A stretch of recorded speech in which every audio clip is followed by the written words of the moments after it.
마태복음 11장 25절에서 30절 말씀을 함께 공부하시겠습니다.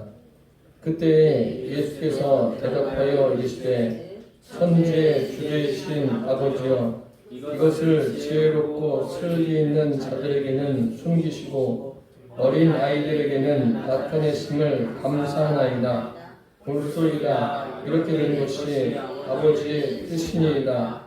내 아버지께서 모든 것을 내게 주셨으니 아버지 외에는 아들을 아는 자가 없고 아들과 또 아들의 소원대로 계시를 받는 자 외에는 아버지를 아는 자가 없느니라. 수고하고 무거운 짐진 자들아, 다 내게로 오라. 내가 너희를 쉬게 하리라. 나는 마음이 온유하고 겸손하니 나의 멍에를 메고 내게 배우라. 그리하면 너희 마음이 쉼을 얻으리니 이는 내 멍에는 쉽고 내 짐은 가벼움이라 하시니라. 아멘. 마태복음 11장 25절에서 30절 말씀으로 아버지의 뜻이라는 제목으로 함께 은혜를 나누겠습니다. 인간 관계에서 중요한 것은 서로가 서로의 마음을 헤아릴 수 있을 때 좋은 관계를 유지할 수 있습니다. 서로의 마음, 상대방이 어떠한 뜻을 가지고 있는가, 그것을 아는 것은 참 중요하죠. 인간 관계에서도 상대방의 뜻을 알고 관계를 맺어가는 것이 중요하듯 하나님과의 관계에서도 마찬가지입니다. 하나님 아버지의 뜻을 아는 것은 매우 중요합니다. 우리는 이 현실을 살아가고 있으면서 과연 하나님 아버지의 뜻을 얼마나 알고 또 그분의 그 뜻을 믿고 살고 있습니까? 지금 현재 세상에는 일련의 사건들로 인해서 참 모든 나라들이 어려움을 겪고 있습니다. 세상뿐만 아니라 우리가 인생을 살아가는 이 대한민국에서도 참 여러 가지 사건, 사고들이 많이 있습니다. 그것 때문에 직접적으로, 간접적으로 국민들이 겪어야 될 것이 많이 있습니다.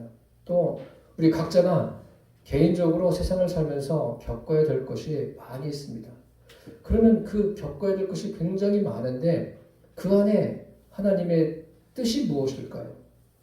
그런 모든 일을 겪으면서 이것이 하나님의 뜻이구나, 그것을 알고 사는 사람은 참으로 주님이 보실 때 행복한 사람이라 할 수 있습니다. 그러면 우리가 하나님 아버지의 뜻을 어떻게 알 수 있으며 아버지의 뜻을 알 수 있는 조건은 무엇인가 말씀드리려고 합니다. 첫째로 아버지의 뜻은 성경을 통해서 알 수 있습니다. 성경이 없을 당시에는 하나님께서 다양한 방법으로 인생에게 자신을 알리셨습니다.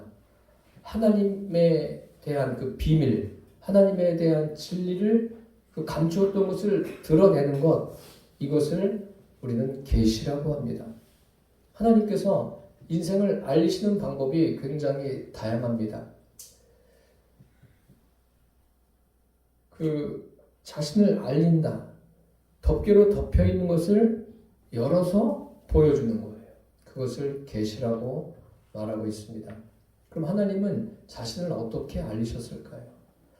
전도하다 보면 어떤 분은 그런 말을 하죠. 하나님을 나에게 보여주면 내가 하나님을 믿겠다. 근데 이미 하나님은 자신을 보여주셨어요. 그렇지 않습니까? 어떻게 보여주셨습니까? 온 우주 만물을 통해서, 자연을 통해서 하나님께서 자신을 계시하셨습니다. 알리셨습니다. 로마서 1장에 보면 창세로부터 그의 보이지 아니하는 것들, 곧 그의 영원하신 능력과 신성이 만물에 분명히 보여서 알게 되나니 누구든지 핑계하지 못한다 라고 말씀하고 있습니다. 이 온 우주 만물에 하나님의 능력과 신성이 있습니다. 그러니까 주저하지 마세요. 하나님을 보여달라고 하시면 우리는 그냥 얼어붙죠. 하나님은 어떻게 보여주죠? 눈에 보이지도 않는데. 이 밖에 보이는 모든 게 다 하나님의 능력과 신성이 거기에 있는 거예요. 성경을 제대로 알고 있으면 그렇게 이야기할 수 있습니다. 자연 만물을 통해서 하나님께서 자신을 알려주셨어요. 나는 이러한 존재다 라고 알려주셨습니다. 그것만이 아닙니다. 하나님은 특별한 계시인 성경을 통해서 인생에게 자신을 알려주셨습니다. 성경은 총 몇 권으로 되어 있습니까? 66권으로 되어 있습니다. 구약과 신약으로 되어 있죠. 구약은 무엇을 말씀하고 있는 것입니까? 오실 메시아에 대한 기록이고 신약은 오신 메시아에 대한 기록입니다. 이것은 서로 분리할 수가 없습니다. 서로 조화를 이루고 통일성을 가지고 있다는 것을 아셔야 합니다. 그래서 성경을 제가 주로 복음서 위주로 여러분들에게 설교하지만 구약 성경에 있는 내용을 가져다가 같이 이야기하고 있습니다. 성경은 분명히 조화를 이루어야 돼요. 오실 메시아에 대해서 구약에 기록되어 있고 그 말씀하신 모든 것들이 어디에 나옵니까? 신약에 그대로 그 예언들이 성취되어 있습니다. 그래서 우리는 이러한 관계를 제대로 알고 있어야지 하나님께서 원하시는 대로의 신앙을 가지고 살아갈 수 있습니다. 성경에서는 어떤 것은 빼도 되고 어떤 것은 첨가해도 되고 그렇지 않습니다. 빼도 안 되고 더해도 안 되는 거예요. 성경은 있는 그대로 볼 수 있어야 됩니다. 그래서 구약 성경의 말씀은 어디까지입니까? 예레미야에 이런 말씀이 있습니다. 내가 그들의 열조의 손을 잡고 애굽 땅에서 인도해 내던 날에 세운 것과 같지 아니할 것은 내가 그들의 남편이 되었어도 그들이 내 언약을 파하였음이니라. 하나님께서는 하나님의 백성과 언약을 맺으셨습니다. 그런데 파했다고 그랬어요. 하나님이 파하신 게 아니에요.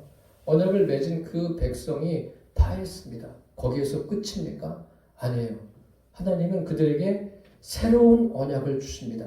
새로운 언약을 구약에 말씀하시고 신약에서 성취하셨어요. 성취하셨다는 것은 그대로 이루셨다는 거예요. 어떻게 어디에 성취하셨습니까? 사람의 속에, 사람의 마음에 이제 그 새 언약을 주신다고 하나님이 말씀하셨습니다. 사람의 그 마음 속에 둔다는 게 뭐예요? 하나님이 사람 안에 들어오신다는 거예요. 영접하는 사람들 안에 들어오시는 것을 신학적인 표현으로 어떻게 합니까? 임마누엘입니다. 물과 성령으로 거듭나는 것, 내가 주님을 영접하는 게 바로 뭐예요? 그게 임마누엘이에요. 주님이 내 안에 들어오시는 겁니다. 이렇게 구약과 신약은 조화를 이루고 있습니다. 그러면 우리는 어떻게 하면 하나님을 바르게 할 수 있을까요? 하나님 자신을 알려주셔야 돼요. 알려주신 만큼 하는 거예요. 그 이하도 그 이상도 아닙니다. 하나님이 어떻게 알려주셨어요? 지금 말씀드렸잖아요. 온 우주 만물을 통해서 또 성경을 통해서 자신을 알려주셨습니다. 그리고 물리적으로 절대적인 조건을 갖추어서 하나님 자신을 알리신 것이 무엇입니까? 예수 그리스도예요. 예수님입니다. 예수님을 이 땅에 보내셨어요. 말씀이 육신이 되어서 이 땅에 오신 분이 예수님이에요. 구약의 예언들이 말씀 아닙니까? 그것이 육신이 돼서 사람들이 볼 수 있게, 만질 수 있게, 들을 수 있게 오신 분이 예수 그리스도예요. 예수님이십니다. 또 하나, 물리적으로 사람들에게 정확하게 하나님이 어떤 분인가 알 수 있도록 하신 것이 성경입니다. 그래서 성경은 어떤 것입니까? 모든 성경은 하나님의 감동으로 된 것으로 교훈과 책망과 바르게 함과 의로 교육하기에 유익하니 이는 하나님의 사람으로 온전케 하며 모든 선한 일을 행하기에 온전케 하려 함이니라 라고 주님이 말씀하셨습니다. 하나님 자신을 나타내는 방법으로 인간의 언어를 사용하셨어요. 사용해서 나타낸 게 뭐예요? 성경이라는 거예요. 그러니까 하나님이 자신을 완전하게 계시하신 것이 예수님이시고 성경이에요. 성경의 마지막 책인 요한계시록 22장 18절과 19절에 이렇게 기록되어 있습니다. 내가 이 책의 예언의 말씀을 듣는 각인에게 증거하노니 만일 누구든지 이것들 외에 더하면 하나님이 이 책에 기록된 재앙들을 그에게 더하실 터이요 만일 누구든지 이 책의 예언의 말씀에서 제하여 버리면 하나님이 이 책에 기록된 생명나무에 및 거룩한 성의 참여함을 제하여 버리시리라. 더해도 빼도 안 되는 거예요. 그러니까 이단들은 뭐예요? 하나님의 그 심판을 받는 거예요. 하나님께서 제하여 버리시는 거예요. 그러니까 무서운 겁니다. 그래서 하나님이 주신 이 성경이면 충분한 겁니다. 하나님이 누구이신가? 하나님이 나를 위해서, 인생을 위해서 무엇을 행하시는가? 또 하나님은 어떤 계획을 가지고 계시는가? 이 성경 하나면 충분합니다. 더 이상 바랄 것이 없는 거예요. 그런데 사람들은 이거 말고 또 무엇인가 보여주기를 원하고 잡혀주기를 원하고 그러는데 아닙니다. 이거 하나면 충분해요. 뿐만 아니라 지금 우리가 살고 있는 이 지구, 인류의 역사에 대해서도 성경은 명확하게 말씀하고 있어요. 태초에 하나님이 천지를 창조하시니라. 시작은 하나님이세요. 그리고 모든 만물이 하나님으로부터 시작됐고 하나님으로 말미암고 하나님으로부터 끝납니다. 어떻게 맞춰집니까? 이 세상이 요한계시록 20장 11절에 또 내가 크고 흰 보좌와 그 위에 앉으신 자를 보니 땅과 하늘이 그 앞에서 피하여 간데 없더라. 하늘과 땅을 만드신 분은 이제 땅과 하늘을 다 이 땅에서 없애버리세요. 이게 사실이에요. 사실. 사람들이 흔히들 말하는 팩트입니다. 팩트예요. 이 세상은 다 없어집니다. 사라질 때가 있어요. 이제 이것을 믿고 안 믿고는 개인의 선택에 달려 있습니다. 이렇게 하나님은 자신을 계시하셨습니다. 분명히 알리셨어요. 알리셨다고 해서 다 알 수 있습니까? 그냥 알 수 있는 게 아니에요. 지금 제가 이 자리에서 설교하고 있지 않습니까? 제가 보이시죠? 이 창문을 다 막고 불을 끄면 제가 보일까요? 안 보이죠. 제가 보이는 원인은 뭐예요? 빛이 있잖아요. 빛이 매개체가 돼서 제가 보이듯이 성경을 깨닫고 하나님이 하시는 일을 깨닫게 되려면 매개체가 있어야 돼요. 그 매개체가 뭐죠? 성령 하나님이세요. 성령님이 깨닫게 하셔야지 온 우주 만물이 하나님이 창조하셨구나. 이 성경을 읽으면서도 성령님이 역사하셔야지 깨닫는 거예요. 성령님이 역사하지 않으시니까 예수님이 이 땅에 오셔도 깨닫지 못하는 거예요. 그러니까 유대인들이 뭐라고 말합니까? 막 능력을 행하니까 그 능력을 주신 하나님께 감사하는 거기까지잖아요. 그리고 위대한 선지자로 보고 있지 않습니까? 세례 요한이나 예레미야 같은 선지자로 보는 거예요. 그게 그 당시에 문제인 거예요. 그런데 지금도 그게 동일하게 문제가 되고 있습니다. 예수님은 어떤 성인 가운데 한 분이 아닙니다. 온 우주 만물의 창조주가 되시고 주인이 되시고 통치자가 되십니다. 그분이 주권자예요. 이것을 알게 하시는 분이 누구라고요? 성령 하나님이세요. 성령님께서 깨닫게 하시는 거예요. 알게 하시는 거예요. 마치 제가 방금 전에 말씀드렸듯이 여기에 빛이 있어서 제가 보이듯 저도 여러분들이 보이지 않습니까? 그렇듯 성령님께서 깨닫게 하셔야지 성경을 알 수 있는 거예요. 성령님이 가르쳐 주시는 거예요. 성령의 역사가 일어나지 않고 이 성경을 읽는다면 성경을 뭐라고 말하겠습니까?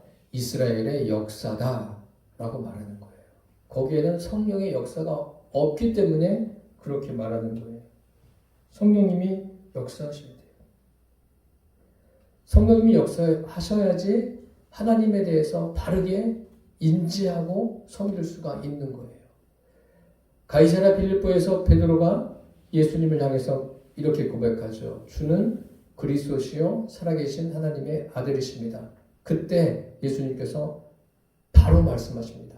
바요나 시몬아 내가 복이 있도다 이를 내게 알게 하니는 혈육이 아니요 하늘에 계신 내 아버지시다. 성령님께서 매개체가 돼서 깨닫게 하셨다는 거예요. 지금 설교하는 저나 설교를 듣는 여러분이나 설교를 들으면서 깨닫게 된다면 그것이 바로 성령의 역사인 거예요. 그래서 오늘 27절에 보시면 아들의 소원대로 계시를 받는 자 이런 사람이 바로 볼 수 있고 바로 깨달을 수 있는 거예요. 이렇게 성령께서 매개체가 되셔야 돼요. 그래야지 우리가 이 성경을 깨달을 수가 있는 거예요. 이 성경을 성령의 역사 없이는 깨달을 수 없는 거예요. 영적인 능력도 성령의 역사로 이루어진다는 것을 잊지 않기를 바랍니다. 교회는 윤리 도덕을 가르치는 것이 절대 아닙니다. 영적인 시각장애와 영적인 청각장애를 가지고 있는 사람들은 아무리 여기에서 설교를 참 잘하는 분들이 설교를 해도 알아듣지를 못합니다. 아니, 예수님이 이 자리에 오셔서 설교를 해도 알아듣지를 못해요. 왜요? 영적으로 시각장애를 갖고 있고 영적으로 청각장애를 갖고 있기 때문에 그렇습니다. 그런데 우리는 설교 말씀이 하나님의 말씀으로 들려지십니까? 그렇다면 들려지고 알아지면 성령님께서 깨닫게 하시는 거예요. 그런데 세상 사람들은 어느 정도입니까? 윤리 도덕의 수준을 뛰어넘지를 못해요. 잘 알아두십시오. 교회는 윤리 도덕을 가르치는 것이 아니에요. 아버지의 뜻 무엇을 통해서 알 수 있습니까? 온 우주 만물과 하나님이 우리에게 말씀하신 성경을 통해서 알 수 있습니다. 이 말씀을 주야로 읽고 묵상하시기를 바랍니다. 조혜련 씨의 어머니는 85세 가까이 됐나요? 늦지막하게 예수님을 믿고 성경을 100번 이상을 읽었다고 합니다. 참 물론 많이 읽는다고 좋은 것은 아니지만 나쁠 것도 없어요. 읽고 계속 반복해서 읽으면 성경이 알아집니다. 하나님께서 성령님께서 깨닫게 하셔요. 그게 은혜 아닙니까? 그래서 앞으로 바쁘시더라도 성경을 가까이 하십시오. 성경을 읽는 것보다 바쁜 일이 없기를 바랍니다. 둘째로 아버지의 뜻은 어린아이 같은 마음이어야 알 수 있습니다. 영적 눈이 어두우면 보지 못합니다. 깨닫지 못합니다. 그 영적 눈이 어두운 것의 문제는 뭘까요? 인간의 마음의 문제입니다. 내 마음의 문제라는 거. 모든 인생의 문제는 다 이 마음의 문제예요.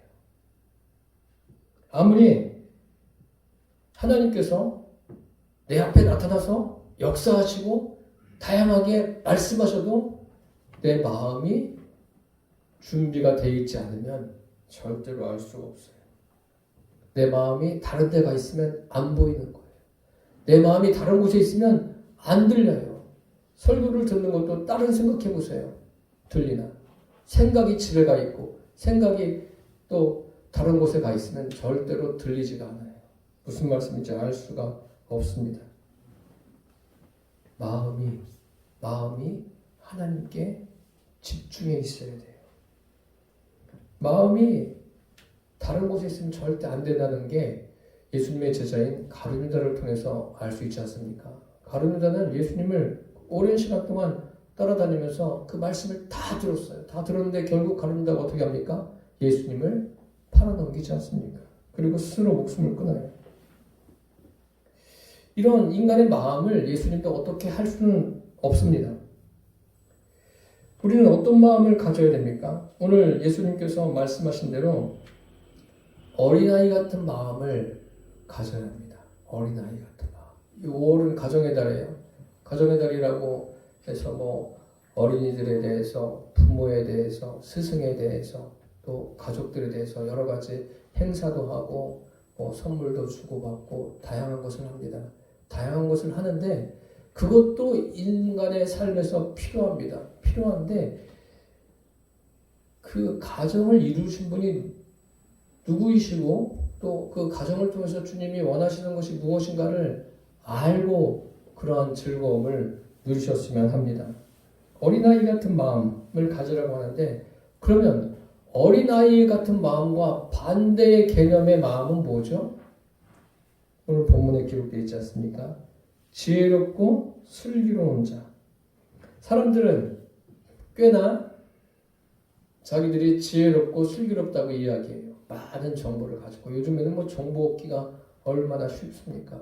그 정보를 가지고 인생의 경험을 가지고 자기가 슬기롭고 지혜롭다고 이야기합니다. 그런데 주님은 반대로 말씀하셔요. 뭐라고 말씀하십니까? 어린아이의 마음을 가져라. 여기에 슬기롭고 지혜롭다는 것은 무슨 의미인지 아십니까? 완악하다는 거예요. 마음이 단단하다는 거예요. 주님이 들어갈 자리가 없다는 거예요. 이건 참 비극입니다. 비극 중에 비극은 인생에서 고난을 겪고 어려움을 겪는 게 비극이 아니에요. 주님이 들어갈 자리가 없는 그 마음을 가지고 있는 그것이 인생 최대의 비극입니다. 그런 사람은 굉장히 많이 있지 않습니까? 그 가운데 대표적인 사람이 성경에서 꼽으라면 누구를 꼽을 수 있습니까? 출애굽기에 나오는 애굽왕 바로예요. 하나님께서 역사하시는 것을 다양하게 경험했음에도 불구하고 경험하면 할수록 마음이 어떻습니까? 더 단단해져요. 불행이죠. 왕으로서 애굽왕 그 당시에 얼마나 강대국입니까? 강대국 중에 하나였는데 그 많은 것을 누렸는데도 마음이 단단해져서 멸망의 길로 가고 말지 않습니까? 그러면 이런 완악하고 단단한 마음이 아니라 예수님이 말씀하시는 대로 어린아이의 마음은 어떤 마음일까요? 어린아이의 마음은 다른 게 아닙니다. 내 마음이 다 깨어진 거예요. 부서진 거예요. 사도행전 9장에 보시면 사도 바울이 주님을 만나죠. 다메섹 도상에서. 주님을 만나서 주님의 음성을 듣습니다. 주님의 음성을 듣는데 바울만 음성을 들어요. 다른 사람들은 소리만 듣죠. 그 내용은 알아듣지 못합니다. 주님이 말씀하신 대로 다른 사람은 듣지를 못해요. 바울이 거기에서 예수님을 만났다는 것은 무엇을 의미합니까? 저 개인적으로 보면 바울의 마음이 완전히 깨어졌구나. 아니 완전히 깨어지지 않았더라도 그냥 금이 탁 가있어서 탁 건들기만 하면 무너지는 그런 마음이 되었구나. 그렇게 생각합니다.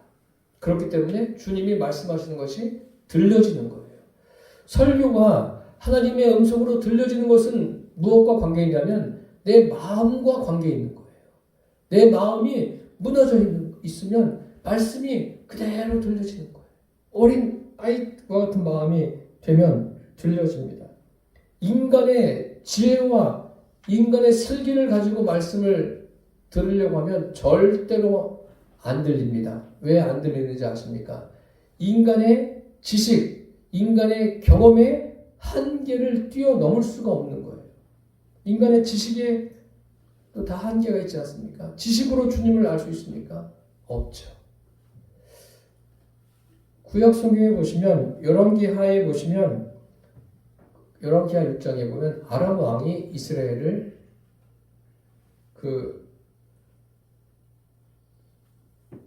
침공하려고 할 때 제대로 침공이 안 되는 거예요. 침공하려고 가면 이스라엘군이 매복해 있다가 공격해서 안 되는 거예요. 그래서 왕이 이제 대신들을 불러서 회의를 소집합니다. 지금 이스라엘을 여러 차례 침공했는데 다 실패했다. 이것은 필시 이곳에 내통하는 자, 간첩이 있기 때문이다. 왕이 그렇게 단언하면서 이야기합니다. 그때 신하 중에 한 사람이 뭐라고 이야기하죠? 왕이요. 그렇지 않습니다. 이스라엘에는요, 신기한 사람이 있습니다. 엘리사라는 사람이 있는데 이 사람은 왕이 침실에서 하는 말까지 이스라엘 왕에게 보고한다고 합니다. 여러분이 아람 왕이라면 어떻게 하겠어요? 그래? 그럼 전쟁에도 소용이 없는 거 아니에요? 그런데 아람 왕이 뭐라고 말하는지 아십니까? 그러면 엘리사를 잡아와라. 그래가지고 엘리사를 잡으러 엘리사가 사는 도단성으로 갑니다. 포위했어요. 군인들이. 아람 군인들이 포위합니다.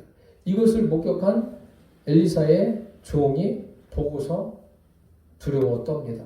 그래서 엘리사가 그 종을 위해서 기도합니다. 기도하는데 종의 눈이 열려졌어요. 눈이 열려졌는데 무엇을 봅니까? 눈이 열려졌는데 아람군이 포위한 것을 처음엔 봤는데 그 뒤에 하나님의 군대가 포위해 있는 그것을 봅니다. 그럼 두려움이 계속 남겠어요? 없어지겠어요? 없어졌어요.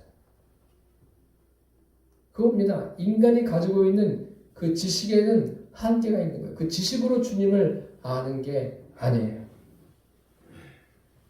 그것을 뛰어넘게 하는 것이 뭐예요? 그게 바로 어린아이의 마음입니다.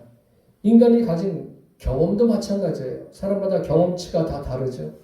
경험치가 다른데 그 경험 가지고 주님을 알 수 있을까요? 안 됩니다. 안 되는 것이 성경의 한 가지 예를 말씀드리면 부활하신 예수님이 제자들에게 찾아가시죠. 제자들이 깜짝 놀라요. 문이 잠겨 있었어요. 잠가놨는데 예수님이 들어오셨어요. 그런데 그 자리에 누가 없었습니까? 도마가 없었어요. 그래서 도마에게 예수님이 가신 다음에 예수님이 부활하셨다 이야기하니까 도마가 믿습니까? 안 믿어요. 8일 후에 다시 예수님이 도마를 찾아오십니다. 너는 믿음이 없는 자가 되지 말고 믿는 자가 되라. 그때 도마가 뭐라고 해요? 나의 주시며 나의 하나님이십니다. 그러면서 예수님께서 말씀하시기를 너는 나를 본고로 믿느냐 보지 못하고 믿는 자들이 복되도다. 사실 도마를 책망하신 말씀이죠. 인간의 경험으로 볼 때 어떻게 그런 일이 있을 수가 있느냐. 그런데 인간의 경험으로 하는 것이 아니라 그 경험조차도 내려놓을 수 있는 어린아이 같은 마음이 되어야 한다고 말씀하고 있습니다. 오늘 본문에 지혜롭고 슬기 있는 자들에게는 숨기셨다고 예수님께서 말씀하시는 것. 지혜롭고 슬기 있는 게 뭐예요? 인간적인 지혜, 인간적인 슬기를 가지고 살아가지 마십시오. 그것이 완전히 주님 앞에서 산산조각이 나야 돼요. 그래야지 어린아이 같은 마음이 되는 거예요. 이것을 대표적으로 보여준 게 뭐예요? 야곱의 일생을 보십시오. 하나님께서 야곱의 일생에 야곱이 경험하는 일들을 통해서 그를 산산이 부서뜨리지 않습니까?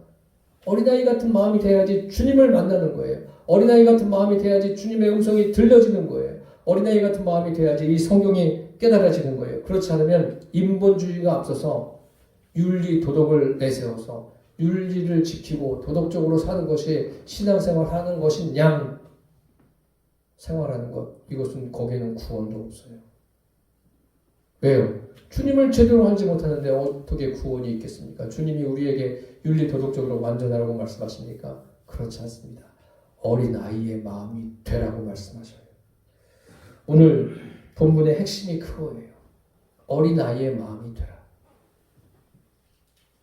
수아의 마음이 되세요. 수아. 어린아이.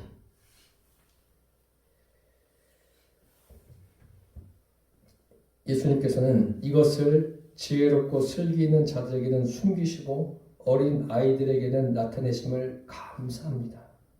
이렇게 말씀하십니다. 그러면 주님의 계시를 받을 수 있는 조건은 뭐예요? 어린아이의 마음이 되는 거예요. 우리 모든 사람이 그렇지 않습니까? 나이가 들어가도 마음만은 청춘이에요. 마음만은 청춘인데 그 마음이 어린아이의 마음이 되십시오. 어린아이의 마음. 저도 마찬가지입니다. 그러면 성령을 의지한다고 해서 다 어린아이의 마음이 됩니까? 분별력이 있어야 돼요. 분별력이. 이것이 굉장히 중요합니다. 요한 1서 4장 1절에 보시면 사랑하는 자들아 영을 다 믿지 말고 오직 영들이 하나님께 속하였나 시험하라. 많은 거짓 선지자가 세상에 나왔음이니라. 영들을 다 믿지 말라고 그랬어요. 이게 하나님께 속한 것인가? 분별력을 가지라는 거예요. 물론 이단들도 마찬가지예요. 이단들도 보면서 이단이라고 하니까 이단이구나 그렇게 알죠 우리가. 그런데 분별하세요. 영을 다 믿지 말라고 하지 않습니까? 그 영 분별을 할 수 있어야 돼요. 이스라엘의 역대 왕 중에 가장 악한 왕이 누구죠? 북이스라엘의 가장 악한 왕. 뭐 성경 시험 시간은 아니에요. 아합 왕이에요. 아합 왕이 가장 악한 왕이에요. 그의 죽음에 대해서 열왕기상 22장에 기록되어 있습니다. 어떻게 죽어요? 잘못 죽습니다. 아합 왕이 죽게 된 원인을 보게 되면 이제 아합 왕이 하루는 이렇게 왕궁에 있는데 여호사밧 왕이 찾아갑니다. 그런데 그때 마침 아람에서 전쟁을 하려고 합니다. 아람이 전쟁을 하려고 하는데 아합 왕이 여호사밧 왕에게 함께 가자고 합니다. 전쟁은 장난이 아니죠. 죽을 수도 있는 거예요. 왕이 전쟁에 참가합니다. 그때 여호사밧 왕이 유다의 여호사밧 왕이에요. 여호사밧은 아합 왕에게 묻습니다. 전쟁하기 전에 하나님께 물어야 되지 않습니까? 좀 물을 만한 선지자가 있습니까? 있지요. 선지자 와라 하니까 400명이 왔어요. 400명이 예언을 하기 시작하는데 왕은 전쟁에 나가십시오. 승리할 겁니다. 그러니 아합 왕이 마음이 얼마나 고무되겠어요. 자기를 높이고 칭찬하는데 싫어할 사람이 어디에 있습니까? 그게 함정인 거예요. 거기에다가 시드기야라는 선지자는 어떻게 합니까? 언제 갖고 왔는지 철로 된 투구를 갖고 왔어요. 이것을 탁 쓰고서는 이 사람을 저 사람 막 들이받아요. 이것처럼 왕이 승리할 겁니다. 나가십시오. 여호사밧이 가만히 보고 있다가 또 물어요. 이게 답니까? 이 사람들이? 그러니까 아합 왕이 미가야라는 선지자가 있는데 그 사람은 항상 좋은 말을 하지 않아. 나쁜 말을 한다. 그래서 그래도 한번 만나보자고 말합니다. 데리고 와요. 데리고 와서 이제 미가야에게 묻습니다. 그러니까 미가야가 뭐라고 말합니까? 저 사람들이 예언하는 것은 거짓말하는 영이 들어가서 예언하는 겁니다. 그렇게 이야기하니까 시드기야가 가까이 다가가지고 그냥 미가의 뺨을 후려칩니다. 누구의 말이 맞는 거예요? 성경에는 우리가 이미 알고 있으니까 미가의 말이 맞는데 아합이 듣지 않는구나. 결국 전쟁터에 나가요. 나갔다가 여호사밧은 극적으로 사는데 아합 왕은 길르앗 라못에서 최후를 맞이합니다. 죽어요. 분별할 줄 알아야 돼요. 분별력을 가지고 있어야 돼요. 그냥 다 나에게 좋은 말만 해주는 사람 다 좋은 게 아니에요. 쓴소리도 들을 수 있어야 돼요. 그렇다고 저에게 너무 많은 쓴소리 하지 마십시오. 피곤해집니다. 이런 분별을 할 줄 알아야 돼요. 아합 왕은 분별을 못했어요. 여호사밧도 마찬가지예요. 긴가민가인데 그냥 아합의 손에 탁 끌려가지고 전쟁터에 나가지 않습니까? 그런데 하나님께서 여호사밧은 살려줘요. 우리가 이런 분별력을 가지고 성령의 역사하심을 구하게 되기를 바랍니다. 성경을 왜 주셨습니까? 이 성경을 왜 주셨어요? 여러분 읽기 귀찮으시죠? 왜 주셨습니까? 우리를 구원하시기 위해서 주신 거예요. 그 내용이 여기에 기록되어 있어요. 그럼 우리를 구원하시는 것이 목적이라면 성경이 쉽겠습니까? 어렵겠습니까? 어렵죠. 어려운데 쉬워요. 쉽기도 하고 어렵기도 하고 다 양쪽이 있는데 쉬운 거예요. 왜 쉽냐면 이 성경을 읽으실 때 그냥 있는 그대로 읽으세요. 모르면 그냥 넘어가세요. 읽고 또 읽고 넘어가다 보면 계속 가다 보면 처음에는 하나만 알다가 두 번째 읽을 땐 둘을 알게 되고 세 번째 읽을 땐 셋을 알게 되고 그럼 목사님 몇 번 읽어야 돼요? 계속 읽으세요. 계속 읽으세요. 설교도 듣지 않습니까? 들으면서 깨달아지고. 성경은 바빠서 못 읽는 게 아니에요. 읽기 싫어서 못 읽는 거지. 제발 읽으십시오. 성경을 읽으실 때 어린아이처럼 있는 그대로 받아들이세요. 예를 들어서 창세기에 태초에 하나님이 전지를 창조하십니다. 땅이 혼돈하고 공허하며 흑암이 깊음에 있고 하나님의 신은 수면 위에 운행하시느니라. 그대로 받아들이세요. 그대로. 그럼 되는 거예요. 어렵게 사람들을 어렵게 하고 피곤하게 하려고 하나님께서 이 성경을 주셨습니까? 그렇지 않아요. 물론 목회자들이 설교하기 위해서 준비하는 그런 시간들은 굉장히 많이 걸리죠. 좀 육신적으로는 고단함도 있지만 그 고단함을 누를 수 있는 게 뭐예요? 하나님께서 알게 하시는 것. 아, 하나님의 뜻이 이런 거구나. 그것만 있으면은 그 많은 시간과 많은 것들을 투자해도 하나도 고단하지 않습니다. 중요한 것은 저와 여러분이 늘 어린아이 같은 마음으로 있는 그대로 읽으시길 바랍니다. 5명의 기적, 떡 5개와 물고기 2마리로 어떻게 그 많은 사람을 먹이고 5,000명을 먹이고 12광주리를 남길 수가 있겠습니까?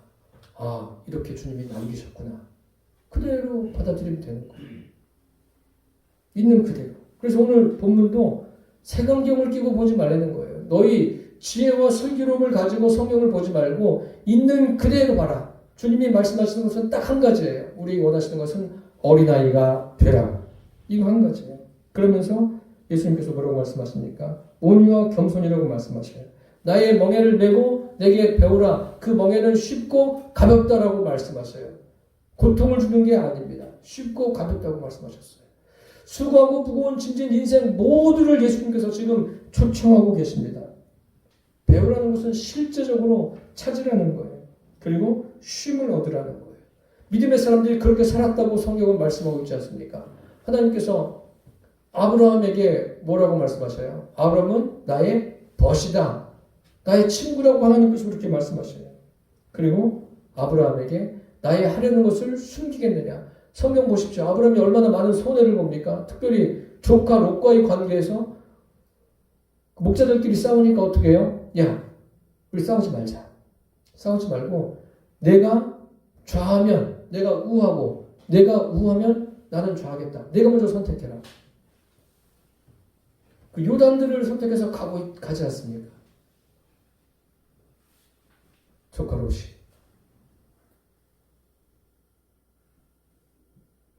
아브라함이 손해를 봤어요. 그리스도인들은 손해보는 자리에 늘 있어요. 낙심하지 마십시오. 그게 손해보는 자리가 아닙니다. 하나님께서 아브라함에게 내가 하려는 것을 너에게 숨기겠느냐? 하나님이 숨기시지 않겠다는 거예요. 다 보이겠다는 거 아닙니까? 아브라함에게. 이거 얼마나 복이에요. 아브라함만 그렇습니까? 모세를 만나실 때 모세에게 뭐라고 말씀하십니까? 그와는 내가 대면하여 명백히 말하고 은밀한 말로 아니하며. 모세가 어떤 사람이죠? 온유함이 지면의 모든 사람보다 승하다고 그랬어요. 사람이 그 친구와 이야기함 같이 하나님께서 모세와 이야기했다라고 성경에 기록되어 있습니다. 심지어 다윗 같은 경우에는 뭐라고 말씀하십니까? 내가 다윗을 만나니 다윗은 하나님 마음에 내 마음에 합한 자다. 아, 아브라함과 모세와 다윗은 참 위대하구나. 그러려고 써놓은 게 아니에요. 우리도 그렇게 될 수 있다는 거예요. 어떨 때? 내 마음이 어린아이 마음이 될 때. 어린아이 마음이 되세요. 주님은 그것을 말씀하시는 거예요. 성령의 역사하심은 어린아이 마음이 될 때 보게 되는 거예요. 어린아이처럼 있는 그대로 볼 수 있는 그 마음. 주님께서 그것을 원하십니다. 사랑하는 성도 여러분, 아버지의 뜻을 알 수 있는 길은 이미 아버지께서는, 하나님 아버지께서는 그 뜻을 우리에게 다 알려주셨어요. 다시 오실 것까지 말씀하셨어요. 인생의 시작과 과정과 끝을 말씀하셨을 뿐만 아니라 이 세상의 시작과 과정과 끝까지 다 말씀하셨어요. 이것을 제대로 알 수 있는 길은 우리 모두가 다 어린 아이 마음이 되면 돼요. 이제 이 시간 이후로 살아가시면서 어린아이 같은 마음을 가지고 살아가십시오. 주님의 온유함과 겸손함이 나를 주관하게 하십시오. 그래서 주님으로 말미암아 쉼을 얻고 또 아직까지 인본적으로 살아가는 주님을 모르는 사람들에게 복음을 전해서 그들을 주님께로 인도하는 저와 여러분 되시기를 축복합니다. 기도하겠습니다. 살아계신 주님, 온유하고 겸손하신 주님이 성령으로 우리 안에 계십니다. 주님께서 말씀하시기를 나의 멍에는 쉽고 내 짐은 가볍다고 말씀하셨습니다.